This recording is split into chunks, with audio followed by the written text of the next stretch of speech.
Who's ready to win the day in sports? I know you are. Welcome to Fantasy Sports Daily, powered by FantasyGuru.com, Monday through Friday, noon to 1 p.m. Eastern. I'm Justin Fensterman, and let's break everything down from a fantasy sports perspective. What is going on, everybody? My name is Justin Fensterman, and welcome to Fantasy Sports Daily here on the Elite Plus Network, powered by FantasyGuru.com, where you can find all my work. I'm your lead NBA analyst over there and also do fantasy football writing for the site. As I always say, summertime, a great time to relax, chill, and get all that reading done or listening or watching, no matter how you get your FantasyGuru.com content. We are here for you. And for the next little bit, I'm going to talk about what I've noticed when it comes to some of the draft tables out there, some of the draft charts, some of the players that I see moving up and down. And I'm also going to talk about one of my latest pieces that went up on the site, I believe a couple of days ago, FantasyGuru.com, futures betting. And not only am I going to talk about futures betting today, because our betting series came out as part of our draft guide / season-long guide release. And so I'm going to talk a little bit about futures, and I'm going to give you one future. I wrote up a couple in the article. You're going to have to subscribe there, but I'm going to give you one. I'm in the gift-giving mood today, and that is where it's at. And speaking of gift-giving, let's talk about where you can learn how to become part of the gift that will keep on giving, and that is FantasyGuru.com. This is where you sign up. Multiple packages to get any of our football content, from betting solo to season-long solo to DFS solo, or you bundle them all up together and you get everything, including the rest of baseball that we have to offer, anchored by Ray Flowers and our MLB team at FantasyGuru.com. Rich Maletto from FantasyGuru.com is going to stop by in just a little bit. So I'll leave this up here, and soon enough we'll get the plan up. I'll let you know what I'm talking about today, but we'll tell you this, for those that aren't familiar with Fantasy Sports Daily, whether you're catching us on X, the artist formerly known as Twitter, the site, also catching us right on YouTube, every single day, noon Eastern, we have a show for you. It's how we extend at FantasyGuru.com out to you to talk about what we offer and to talk about all the great sports and opportunities you have to win on a day in, day out basis. So again, you want to sign up, become part of the Elite Mafia. This is the link to do so, FantasyGuru.com/product/NFL-memberships/ right there. You'll be able to join any of our packages that we have to offer at the site. Let's talk about today's agenda. I kind of just went through the entire rundown, but for those that are just joining, I kind of leave this up so you could see what is going on this show on a per day basis here. So we've actually had some news over the last couple of days between extensions, suspensions, signings. Keenan Allen, member of the Chargers, now adding to that wide receiver core. Didn't have too much right there, but that's going to be interesting watching Ladd McConkey, who already had a very high draft price. Now we're going to see him fall just a little bit with Keenan Allen there kicking the tires on him. The big one, though, that I'm watching out for, because there are definitely some targets when it comes to the Los Angeles Rams that I'm looking forward to drafting and utilizing. Matthew Stafford dealing with a back injury. Reports are out that he's getting an epidural, which, look, is that going to necessarily solve the issue or anything like that? Often you hear epidurals for those that are about to give birth right there. So with that, it helps manage the pain, and that's it. But it doesn't necessarily, from everything that I've read about them, doesn't necessarily solve anything. It just helps with pain management there. So Matthew Stafford going through this training camp session, kind of being inactive. There are a few reports out there. Is it part of the plan, or are the Rams trying to keep it somewhat buttoned up about just how banged up Matthew Stafford is? Because when I'm drafting Davante Adams, who, by the way, and I'm going to go through some of the rounds there, the early rounds, and I'm going to talk about some of my favorite draft targets. But there is a thing, because I talk a lot of auctions here. I talk a ton of it, and you can find the auction content that I wrote up as part of the draft guide at FantasyGuru.com. But I talk a ton of auctions here. But let's not forget that even though I'm very preachy about going after the players that you want in fantasy drafts, there's still, especially in a snake draft, there is such a thing as an overpay and an overspend. And now with Matthew Stafford's health situation being a little bit of a question mark. We don't know what exactly he's dealing with. All we keep hearing is that he should be fine. It's just he's older and they want to arrest him even though his back is bothering him. He should be fine for week 1. So I want to assume he's going to be there. But I'm seeing Davante Adams over the last few weeks go from being a mid-4th round pick to now being drafted even in the 3rd round too. And that's where things become a little bit dicey right there. Not like if 3rd, 4th round and 3rd, early 4th makes a huge difference, but you're talking beginning 3rd, beginning 4th. That's about a round's difference right there. As you could see, I've also been looking at draft boards and looking at what players have been kind of moving up a little bit and moving down. Again, we're not married to these numbers. These are ranges. They've always been ranges, and that's it. Each draft is different. So you can't just think that if Davante Adams on 2 or 3 draft boards, he is going in the 3rd round. You can't think, well, that is that. No, you have to wait as well. These are ranges right there. He could go in the 3rd. He could go in the 4th. And I start to wonder if we don't get much more information over the next few weeks about Matthew Stafford, that even Davante Adams, probably not Puka, but Adams might move back down and become a certified mid-4th round pick. But early drafts, we were getting him in the middle of the 4th round. And this is someone who still had over 1,000 yards. But now you're telling me that I have to spend early 3rd round value on him. That's where I start to maybe cool off just a little bit. But my guess, being the analyst I've been when it comes to draft data and everything, and I don't just look at one draft board and that's it. I look at a bunch. I look at everything and anything that I can find out there. But you have to remember when you're doing this, you've got to remember that you have to take the parameters very seriously. If you have a chance to toggle them, you have to make sure that all the parameters on all these sites are the same. You can't just be looking full year and that's it, because that's taking account in a lot of these sites. That's taking account drafts that were happening many months ago. No, I want to know what's been going on over the last few weeks, especially now that we're in the heat of draft season. But especially if you've been riding with us at fantasyguru.com. And by the way, we have a best ball partnership up with Drafters. I'm sure that you've heard all about that. Why have you heard all about that? Not only are they a partner of the good old FG, but at the same time, a reload bonus that you don't see too much. A reload bonus. It's not just for the bonus for first-time subscribers, first-time users. For those that have been riding with Drafters for the last few years, they're giving you a chance to get the match on a reload bonus right there, as you're seeing. So we've been in draft mode for a very long time at fantasyguru.com. But now, as we're starting to see more drafts happen, we're seeing some more of the data populate. I try to stay away from those draft boards where you really can't toggle, where you really can't figure out, well, what about drafts going in the last month, the last few weeks? That's what I'm looking at when I'm noticing differences. And here's something interesting that I've noticed, and I can take this away so you can see some of it. One of the things I've noticed over the last few weeks, all of a sudden, quarterbacks have been dropping just a little bit. Not all of them. Certainly not all of them. But quarterbacks have been dropping out just a little bit, and they've become a little bit more of a value.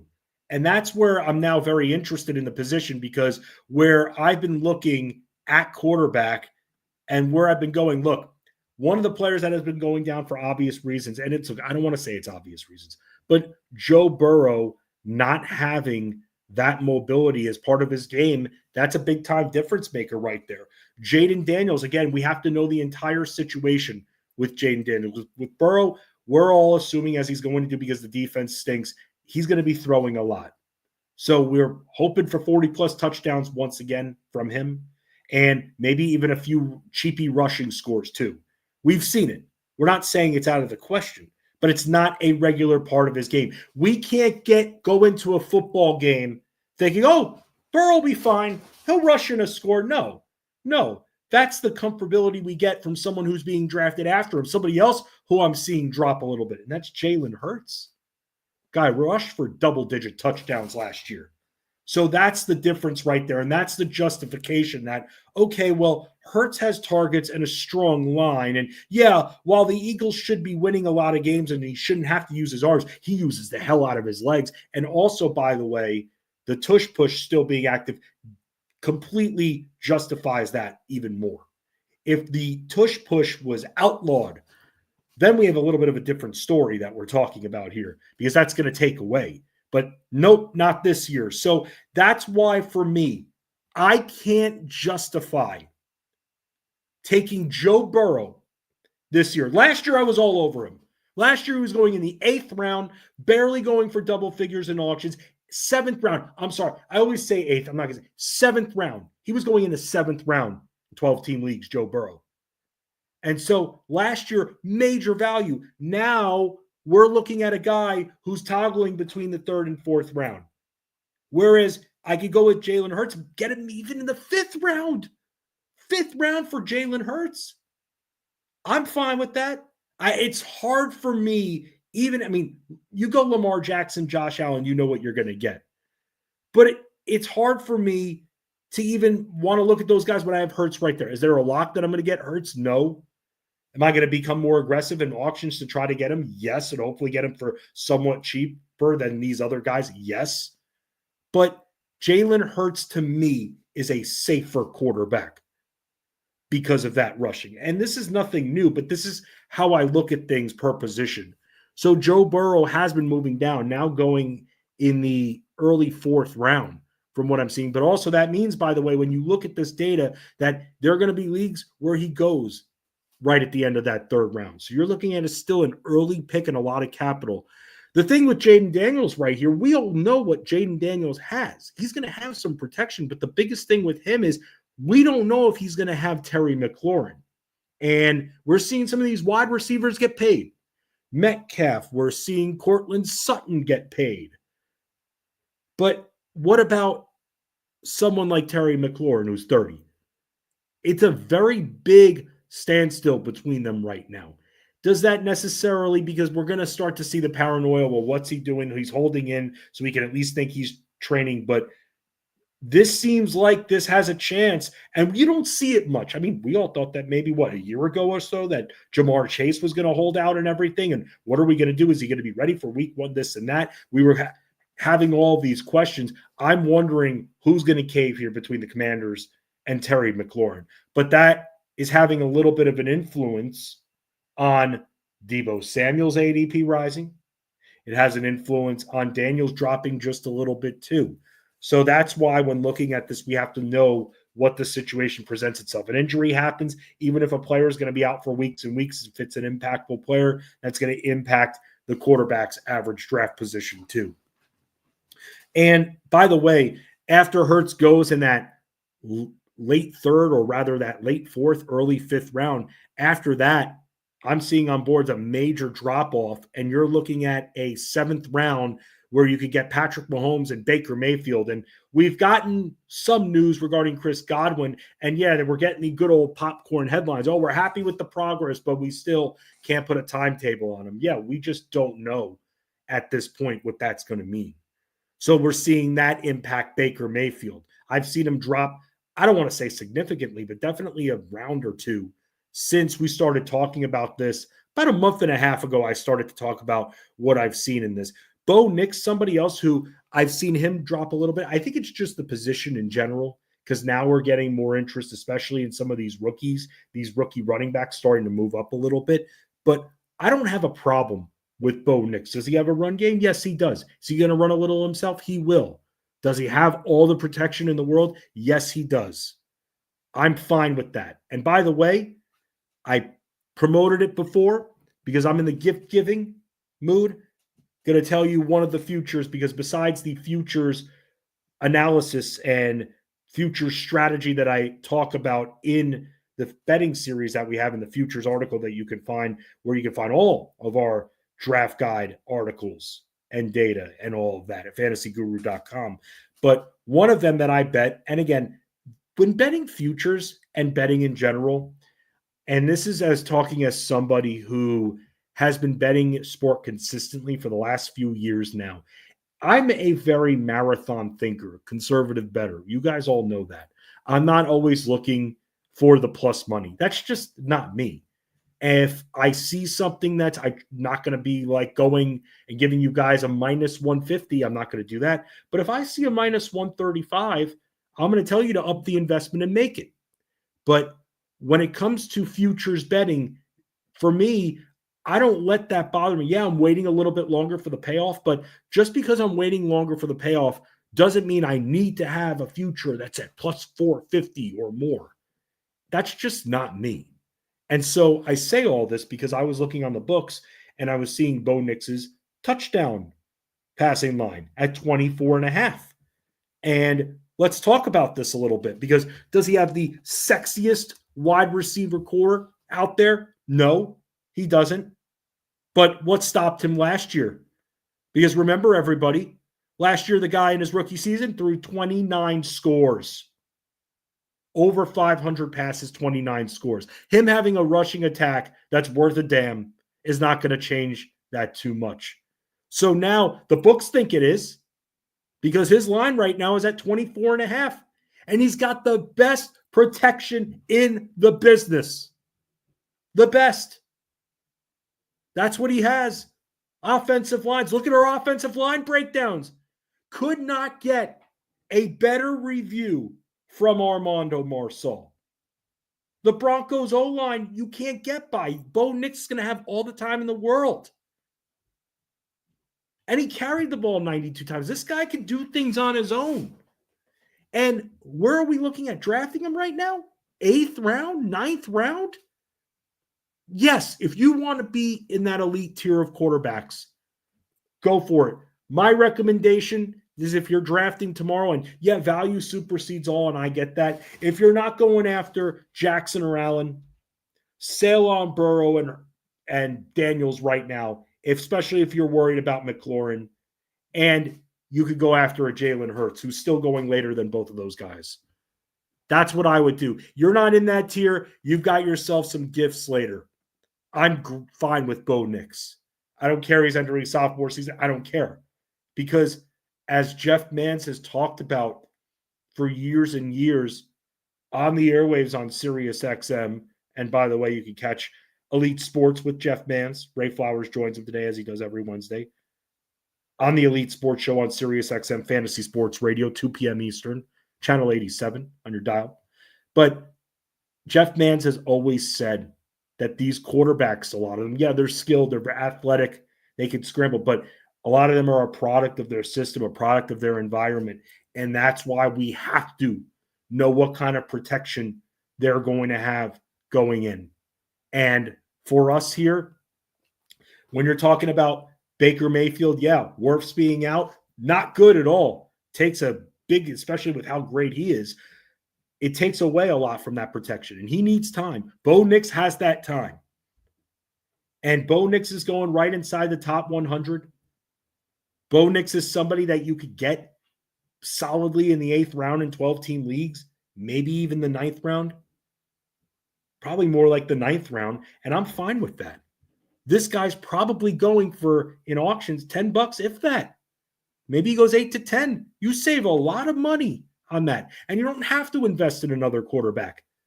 When I draft Bo Nix, I'm not investing in another quarterback, 1 QB league. I'm not doing that. I'm not feeling the need. Struggles the first couple of weeks? Okay. Figure it out. Good offensive line, ton of protection. Sutton extended.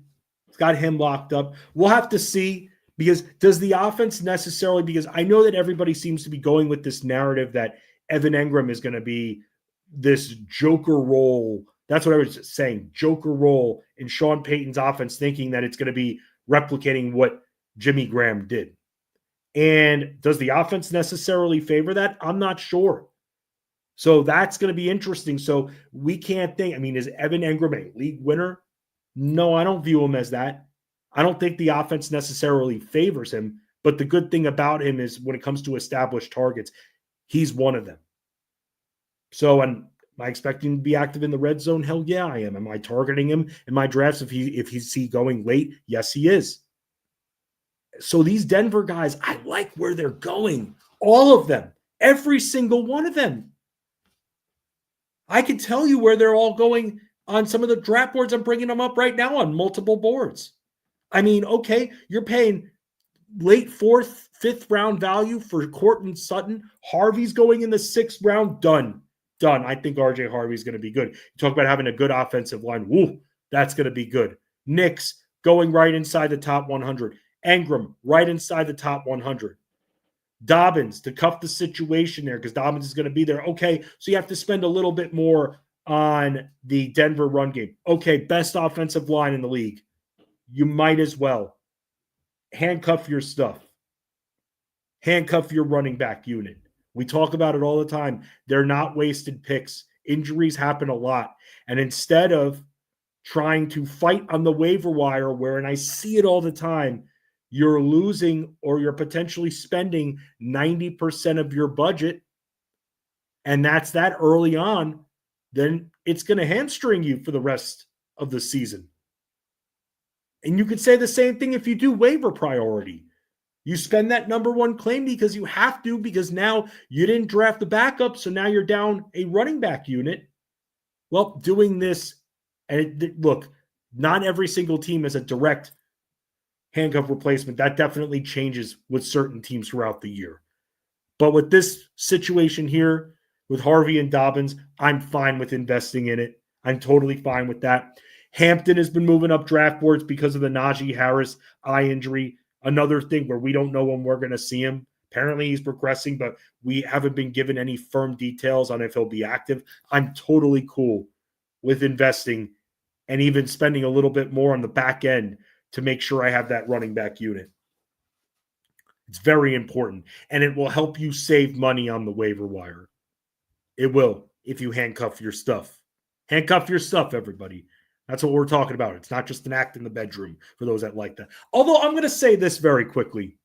That kind of stuff in the bedroom, the handcuffs and all that, isn't really that good. I'm going to put this out there. Overrated. Just saying that. All right. And no, it's not the person. It's not, oh, you have to play it. You have to play the part or anything. I know that's part of it. But still, I mean, a lot of the times with the handcuffs, and I know they're furry, they could hurt and whatnot. Yeah, I get that. Come on, please. Yeah, it's not that great. It's just the fact that you're spicing it up. And when you think about that, the first thing you think of is the furry handcuffs. Why the hell am I talking about this right now? I do not know. So let's talk about Bo Nix some more. And we're going to talk about who else you could draft right by Bo Nix. Because with that, thinking some of the other players that are going beside him, Dak Prescott going right inside that top 100. Not in on Kyler. I'm going to ask Rich Maletto, the fantasy boss, about that. But I'm not as into Kyler. Jared Goff, I'm okay with. Caleb Williams, I've been into. Again, I don't care. When it comes to what I'm seeing in training camp from guys like Justin Fields struggling, that's not going to bother me too much. It's not. We got to be careful with what we hear out of training camp and what we read. These beat writers in this day and age, it's not even about reporting 100% what's right. It's about grabbing you with the headline. And that's why you got to be careful with what you read, and you got to make sure you chase it down, especially if we get pieces of news right before our dress. There are a lot, and it's not just you, it's not just me. We all at times, because there are parody accounts that are named with the exactly like the ones that we always rely on, like Schefter. There are a few with Schefter out there that aren't spelled right. There's one letter off. But you would think, especially as someone who shows, I'm looking at the news really, really quickly here, and you can easily miss that. Plays a trick on your eyes. So that's why you just got to be careful with everything that you hear out of camp. Some of these stories we talked about, Matthew Stafford. I mean, we don't know. He's getting an epidural. I mean, he's not going to be able to. He hasn't been doing anything anyway. So is that for a 37-year-old? Going to impact him week one? He's coming in cold. Yeah, that's something to consider. The epidural, is that necessarily going to help him hold up? No, he's getting relief right now, but no, he can't. He's still going to be vulnerable to big hits. And I know that Matthew Stafford's a tough guy, and he plays through all that. But still, it's older guy now. And that's who I want. If I'm going to spend a late third round, early fourth round pick on Davante Adams, that's who I want throwing him the ball. So it's one thing, okay, you've got a few wide receivers now on your team. Now you're going after Adams as your third. Okay, for me now, I'm starting to wonder if maybe instead of my second wide receiver, I'd want him as my third. But with the draft stock going up, yeah, that's something that I'm now going to have to reconsider. And that's why we talk about this. So we're going to talk about futures betting here because, again, I gave you my future here, Bo Nix, over 24.5 touchdown passes. I think he'll still throw at a similar rate. We saw the improvement in his throws, the time he has, the targets he has. I mean, everything's adding up. So I like him to go over that. I have another future that's up there, but you're going to have to go to fantasyguru.com and you're going to have to check out the article. But don't necessarily chase the plus 1,000. At the end of the day, we want a payoff, even if it's at minus 110 like the Bo Nix one was, but we have to wait until January. Okay, we wait until January. It'll be a nice little New Year's present for all of us when he throws 25 plus touchdown passes in 2025. Beyond that, I mean, we're looking at Kyren Williams getting extended, and there were a lot of questions regarding Kyren Williams and questions regarding, is he going to be able to hold up? Are they going to commit to him? Well, they extended him. So Kyren Williams, with where he's going, and I think it's a very safe spot. I absolutely do, because he is going right now, right in the middle of that third round. And for me, you're telling me if I can draft him, because this is not a zero running back theory approach, that would be like me waiting until the 5th, 6th round. But let's say I love where I'm at with wide receivers. Let's say I go after someone like, I don't think it would do it that early, but a Trey McBride, no matter where depending on where I am in that second round. Or let's be safe. I went 2 wide receivers. I end up with Kyren Williams as my first running back. I'm not mad about that. Not mad about that at all. In fact, this area of Chase Brown, Kyren Williams, Breece Hall that I'm seeing, and then Ken Walker, and Hampton, that is a fun area. That is a fun area where running backs are going. That 3rd, 4th round area, that is where I'm going to be looking for some of these guys. If I have Breece Hall as my first back, I'm fine with it. He's getting the touches. Kyren Williams, same thing. Fine with it. Chase Brown, fine with it. Same thing. So Ken Walker resting a lot. They're using Charbonnet. Not worried about Ken Walker at all. I'm starting to wonder if at the end of the day, and it's already August, we're already a month out from the season, if in the next few weeks, Walker's stock is going to rise even more. We'll have to see. James Cook, we know we're all waiting on with him. But that's a great area of running back. Again, Chase Brown, Kyren Williams, Breece Hall, Ken Walker, Omari, and Hampton. And then you can even sail a little bit and look at someone like a James Conner. And Benson's not scaring me. I'm still liking James Conner here. And you could get him for a 5th, maybe even in certain leagues, 6th round pick. If I'm in a fantasy football auction, this is the $20 running back that I'm looking for. And I'm very, very into that. $20, I save a lot of money. Let's say my second running back, I'd be fine with that with James Conner. Absolutely. But there is a lot of value to be had.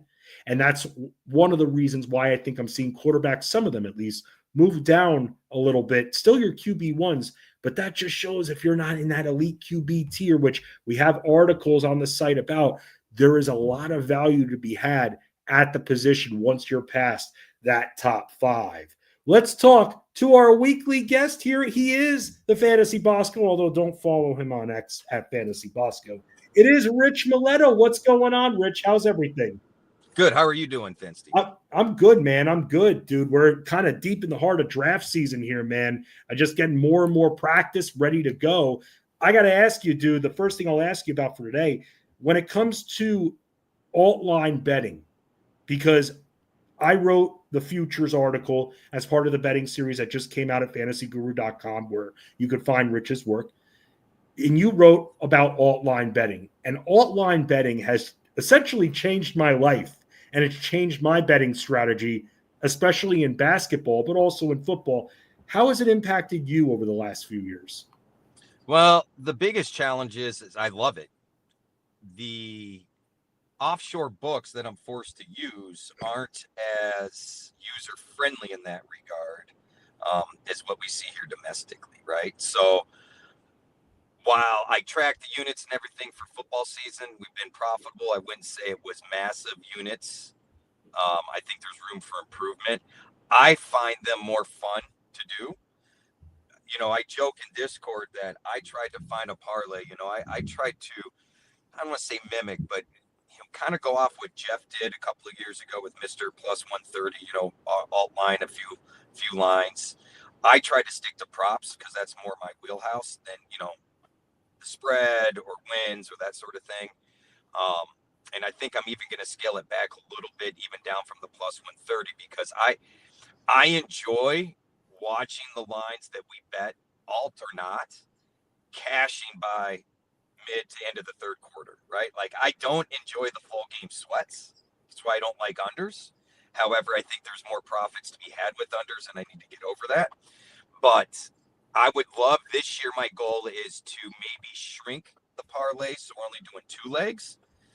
But instead of chasing plus 130, plus 140, I'm looking maybe we just chase plus 115, Yep. plus 105.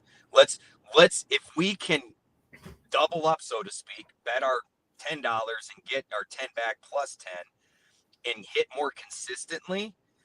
I feel like that should be the goal. So that's kind of my personal goal for this year. And I think it's completely doable.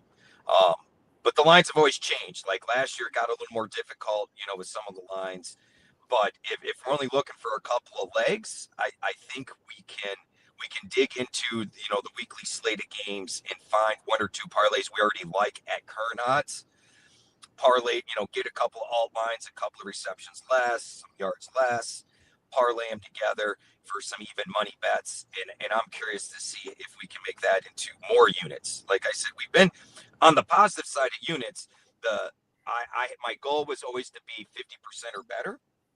And we've always been just a couple of, 1 or 2 below that, so to speak. But when you're, getting 1.4 or, plus 140, plus 130, you can miss a couple of bets and be at 50% or below 50% and still be profitable, which is really what I'm looking at, is how do we make sure we stay profitable?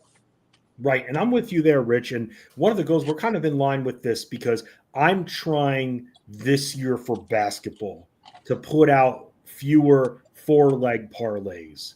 And even if that means our return is plus 105, plus Right. 110, I'm going to eat that. And I'm going to want that because at the end of the day, we're winning. And if I can find a way to make it down to 2, that would be great. It's very harder to do. Easier for me to do it on FanDuel than DraftKings, because FanDuel, I feel like in general, at least in basketball and football, gives you a little bit more wiggle room and stuff with the alting. But Rich, I can't tell you that when it comes to parlaying, I can't tell you the last time I took straight up lines for the parlay. Every parlay I've written up for the last year has been alt lines. And we got to thank Jeff Mans for that, because a few years ago, I remember I was on a night walk. I think I was walking to one of my friend's places who lives right by me, and I was pissed off because I don't like missing bets, man. I know it's going to happen. It's a marathon. I feel like I let the audience down, especially when and our subscribers down when I go on a bit of a slump. The last thing any of us at the site want to do is lose your money. And when I was talking with Jeff about it, Jeff's like, dude, you got us. And I was doing a lot of just single bets, and that's it. You got to get on these alt lines. And here's why. And lower point props, not the guys who are going off for 24, 25. Right. Get the guys that are at 10, 11. And thinking about that a little bit more changed my style up. And it actually made me a better statistical basketball analyst too, doing it that way. And just seeing you write that article just reminded me of just how important alt line betting and parlays truly is. Well, even, to your point about, kind of chasing the lower lines, like the discussion we had regarding NASCAR a couple of years ago at the Expo, right? And it's the same thing. I mean, we're seeing members that are hitting more, and they're eating, getting Ryan Blaney for a top 5 at minus 140. Yeah, but that easily cashed for us. I mean, all race long, he was one of the fastest guys all day. And so as the race was winding down, yeah, there was a little bit of a sweat, but not massively, going after these guys at plus 120, plus 140 for a top 10. The thing on that is it's not an alt line, but they don't have to win. They got to do better than a third of the field or a quarter of the field, right? That's the way I try to look at it. Well, if you look at it in that term, man, doubling up isn't such a bad thing if that's all we're really chasing. And it's been working. And Jeff has also said a couple of things that really stuck out to me. One of them being if everybody just had a little bit less greed, right? And I Yeah. think we all get a little greedy with our bets looking at that plus 3,900, plus 4,000, plus 5,000. Like, man, if I just hit this 100 bet once, man, this is life. If I just hit this once. Yeah, but the lines are long like that because your odds of hitting aren't very high. Where, like you said, it's a marathon. Why are we shying away from a plus 105 bet when that is no different than you and I making a bet with each other in high school? We would do that, not think twice. I bet my 10 to your 10, and we have fun with it. That's not any different than a plus 105 bet. So why are we like, yeah, that's not good enough odds? Why are we shying away from it? And another thing Jeff said that I took to heart was if I came to you and said, hey, give me $100 today, and I promise you I'll get you a 20 to 40% return tomorrow. I'll get you your $100 back plus 20 to 40% on top of it. How many of us would be like, you promise that? Like you're guaranteeing this? Would be like, no, I won't do it. Of course we would. Sure. And over the course of a week of doing this every day, all of a sudden now we got real money, so to speak. So why are we not doing that with our bets? And personally, I think the alt lines give us a great option for that. I mean, let's say you like a line and the guy's plus 105. Why not alt it down a little bit and get minus 120? Yep. That's where I look too, because then I'll take for like the second bet, I'll take some center and I'll be like, okay, just need him to get 4 or 5 rebounds. And that's it. It's kind of like a bank shot in a way. Right. It's, so we could get the real bet down. And there's a lot of ways to do it, but it's kind of like a puzzle. You got to figure it out. You got to mess with the odds. For some reason, and I don't think FanDuel's figured it out yet, that they offer same props, but depending on where they're placed on the site, you get better odds. Like, for instance, Rich, I can tell you, dude, it's last year for basketball. If I bet someone as part of a parlay at, let's say, 8+ rebounds, that would be as part of the parlay, that would be at plus 125 or something, while over 7.5 is at plus 112. I don't know why it's different, but it gives us a better chance to win. My wife, Jen, you can reach out to her on Discord. Zeke's mama, I think, is her handle there. She finds this all the time with me. She's like, well, hold on, let me look. Because we can only have one account because the IP address offshore, Nevada, the whole deal. Sure. And she'll be like, well, here's the line here, but in Prop Builder, this is a different line. And so she will actually find these alternate lines that aren't alted. They're just, the odds are different in one place from the book from someplace else in the book. And I don't know if it's just isolated to FanDuel and Bovada. I don't get to build the parlays and stuff, here domestically. So I'm kind of at the mercy of what's there. But this seems to be a somewhat of a common trend across the books, to be quite honest. This goes back to another basic lesson, right? Shop the lines. Don't rely on one book. Shop the lines, and even search within one book multiple places, because the lines are not always consistent. Right. No, then it takes a little bit of work, but once you're in a pattern, it kind of just becomes routine. That's just like anything there. Rich, let's talk a little bit about who you think regarding the Super Bowl, because I gave a future before that I wrote up on the site about Bo Nix. Just out of curiosity, who do you think is going to make it to the Super Bowl this year?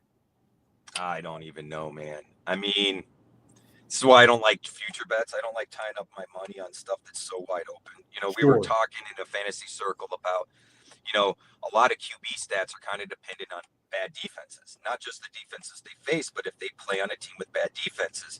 And unfortunately, at this point of the year, we're guessing what that is. I would argue you could look at defensive coaches and narrow that down, but it's largely a guess. And I don't know if it's fandom coming through, but I'd like to see the Bills. I think the Bills, have a path to make that happen. I think we're foolish if we don't consider the Chiefs or the Eagles. I know a lot of people will be kind of hoping for the Lions. I hate repeating and running back what happened last year, but I got questions on Cincinnati's defense, so I don't love that. Honestly, you know what? No, I'll make a call. I'll make a bold call just for you, Fensty. Browns. Ravens. Oh, okay. Same division. Same division. But the good team in the division, not the bad team. Yes. The Ravens. They got better all the way around, and they were already good. if Lamar continues to play at this level, throwing the ball and not necessarily and still running, but not relying on the running like he had been and getting and divvying up the ball out there like a point guard, and Derrick Henry stays healthy, that defense is going to be nastier. So I think the Ravens could be the number 1 seed in the AFC this year.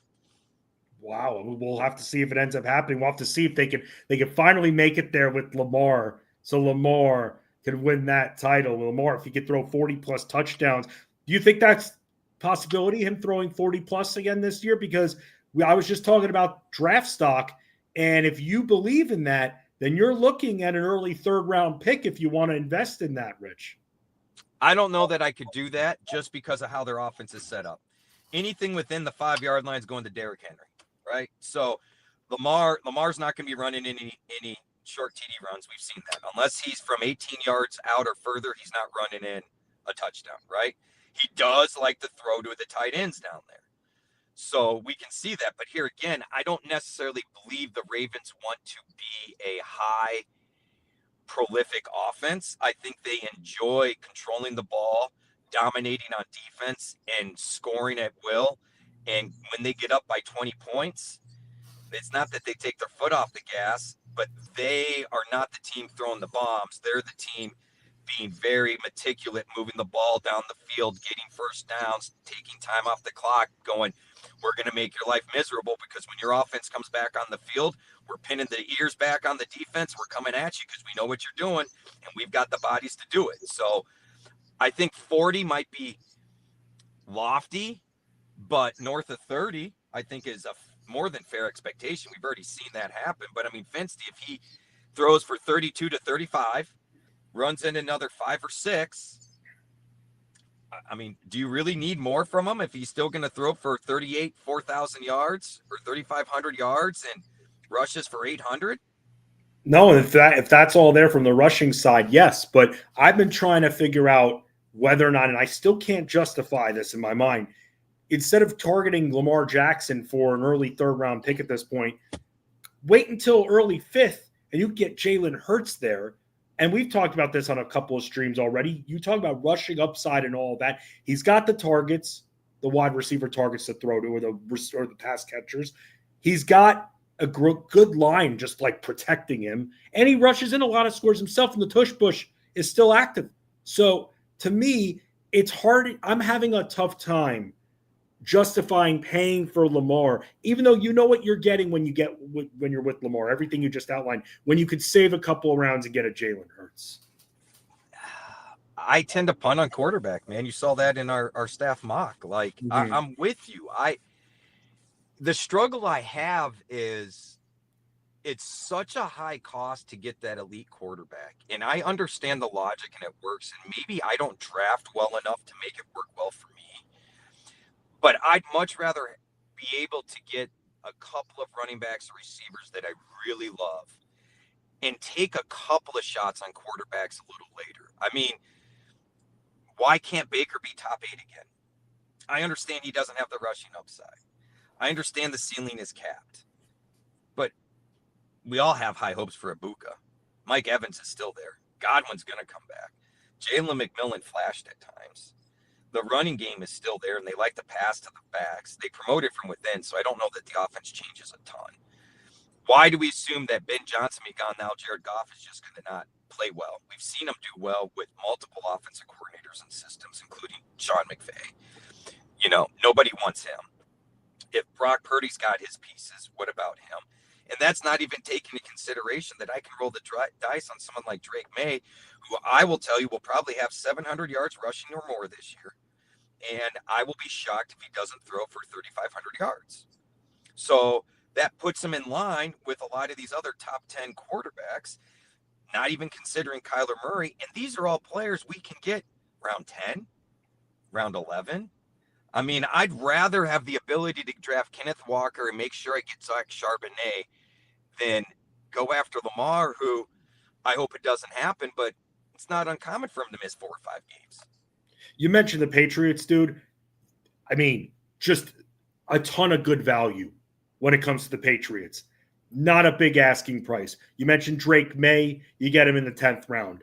Stephon Diggs right there. and you could get him just inside the top 100. Travion Henderson, I'm excited about too. And Stevenson, for that matter, it's not a big pay for the entire running back unit. You're not even having to really spend a 5th-round pick on this unit at all, maybe just a 6th or 7th and then a 11th. And so there's a lot of opportunity I'm finding with the Patriots and excitement.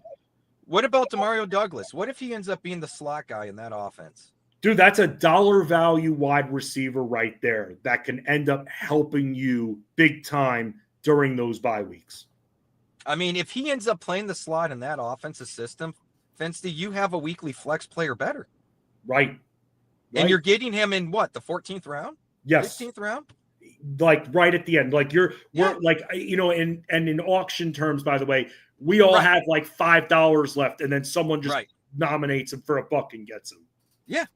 It just now maybe that is Kyle Williams, but to your point, all these guys are readily available super late.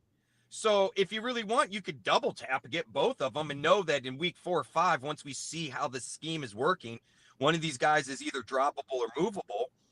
But I think it's worthwhile to consider having the slot receiver in a Josh McDaniel offense, even if we don't have high hopes.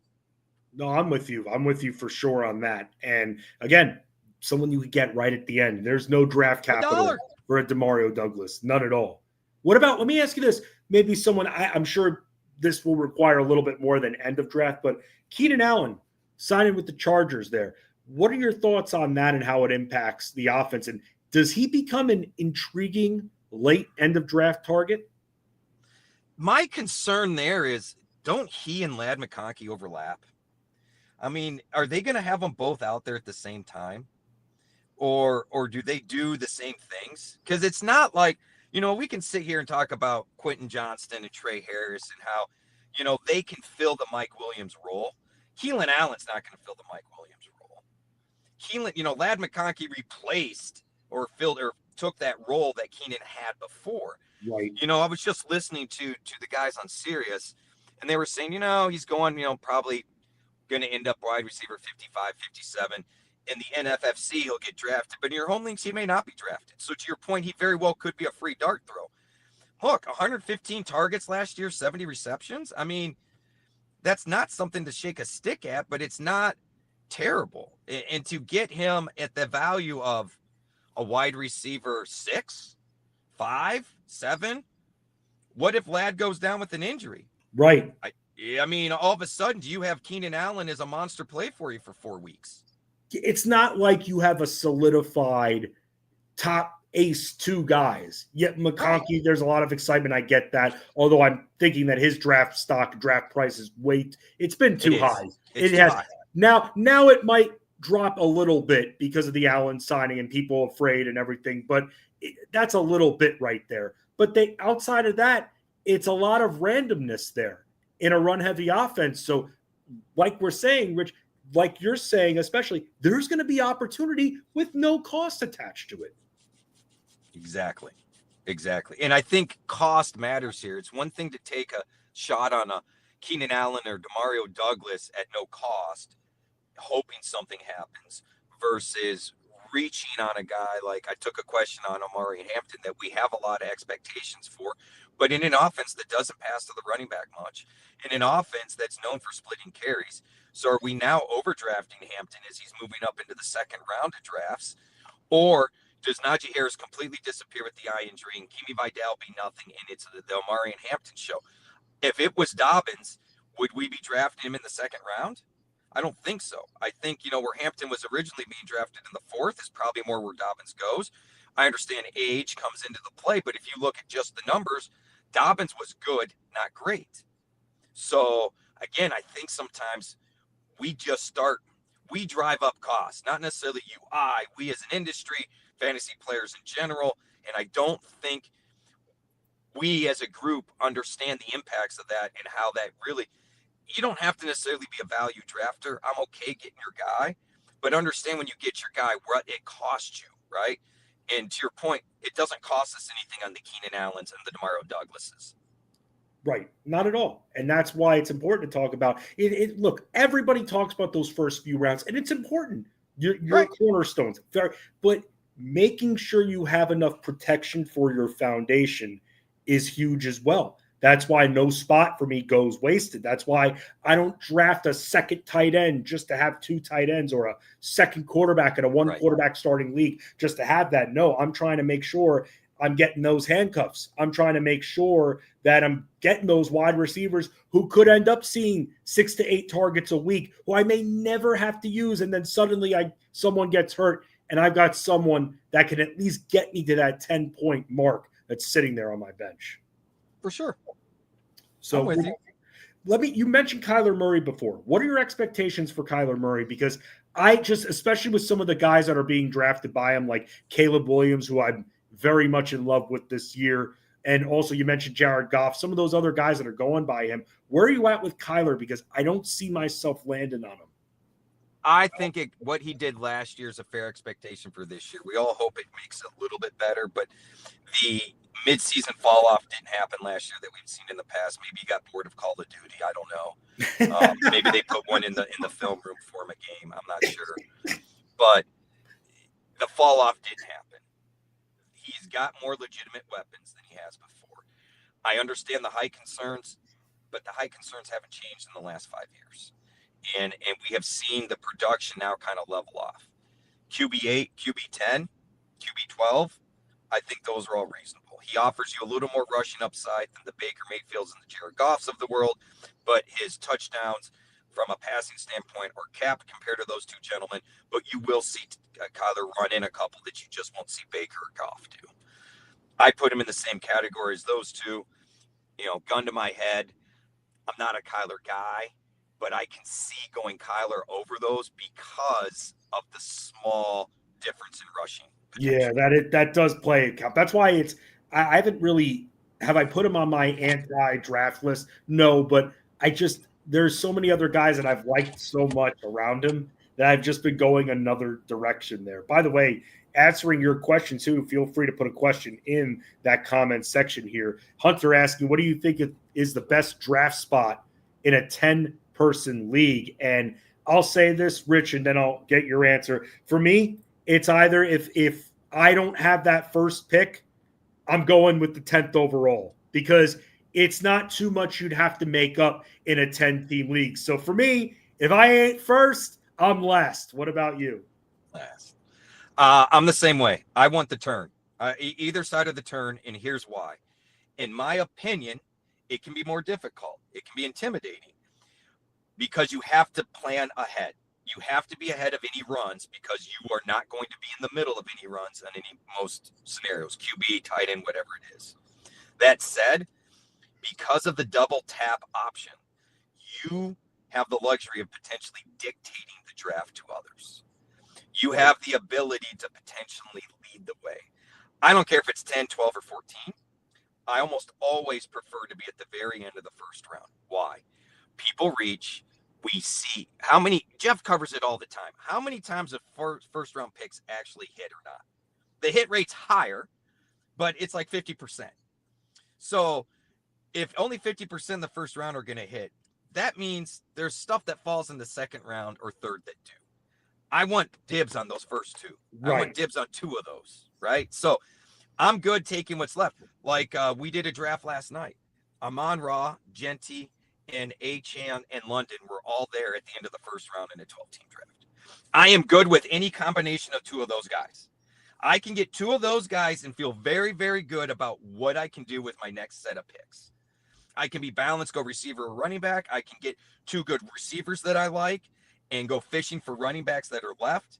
There are options. So if I can't get first overall, I went 10th overall, followed by 9th, followed by, say, 2nd, and so on. Like, I'm looking to get as close to the turns as humanly possible. I love being on the turns. I always been. And also, by the way, you have advantages in a snake because once you make your 2 picks in a row, I can then have all that time to reorganize my queue. And as players are kind of being taken from my queue, I can add. It just gives me more time to add and mess with the queue. That's the big thing. And people don't even touch their queues. For me, when I'm at either spot, which I've said this, it's almost been a bit at this point, that in every draft that I've been in since May, since our mock, I've been in that like 8 through 12 area. So I don't know what the other side is like at this point, Rich. But I'll say this, there's a lot of advantages of being at that 12th spot, or in Hunter's case, that 10th spot. And while we're on questions here, Jerry asking us, going back to our Chargers conversation here, how much will Keenan Allen impact Trey Harris? In my opinion, yes. None. The impact's going to be on Ladd McConkey, in right. my opinion. They're same player, you were saying. Mm-hmm.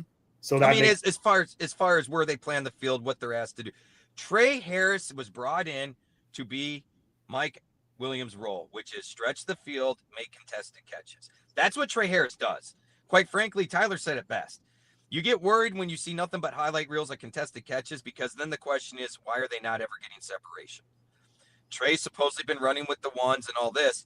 And here's the thing. While Quentin Johnston has all the flash and skill, unless we start ponying up money for Jugs Machine in his bedroom, his garage, his studio, wherever, his living room, his backyard, I don't know we're ever going to see this guy matter, because he won't catch the ball with his hands. So maybe Keenan Allen can teach him. Maybe that's what we should be hoping for. We'll have to see right there. I mean, well, there is that a little bit of that familiarity with Herbert and Allen, so we'll have to see how it impacts. I'll tell you this, looking at Ladd McConkey as a late second round, even early third, no thank you. And I haven't been in on that the entire summer, and nothing has changed when it comes to that. Rich, as always, man, appreciate you stopping by. Why don't you tell everyone what you have coming up when it comes to football and racing up at fantasyguru.com? So the NASCAR overview article will be out sometime Friday after I get it submitted. I'll be doing the trucks cheat sheet. Of course, I'm not on the podcast this week due to the expo and traveling.